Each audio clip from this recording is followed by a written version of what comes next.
OBC प्रवर्गातील सोयी सवलती मराठा समाजाला लागू करण्याची कोल्हापुरातील मराठा आरक्षण परिषदेतील मागणी. परिषदेतील ठरावांची शासनाकडून कार्यवाही न झाल्यास राज्यव्यापी परिषद घेऊन आंदोलनाची पुढील दिशा ठरवण्याचा निर्णय. चांगभलच्या गजरात श्री ज्योतिबा देवाचा दुसरा खेटा संपन्न. गुलाल खोबऱ्याची उधळण करत सुमारे 2 लाखांहून अधिक भाविकांनी घेतलं श्री ज्योतिबा देवाचं दर्शन. लॉन्ड्री व्यवसायाला औद्योगिक दर्जा मिळावा यासाठी सरकार दरबारी पाठपुरावा करू. कोल्हापूर जिल्हा परीट समाजाच्या मेळाव्यात आमदार सतेज पाटील यांची ग्वाही.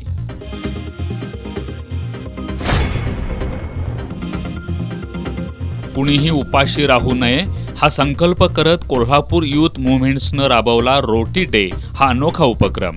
लोकांकडून घेतलेलं शिजवलेलं अन्न आणि धान्य स्वरूपातील मदत पोहोचवली गरजूंपर्यंत.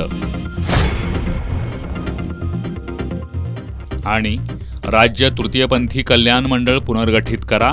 तृतीयपंथी समुदायाची मागणी. केंद्रीय राज्यमंत्री आणि राज्याच्या सामाजिक न्याय राज्यमंत्र्यांना निवेदन.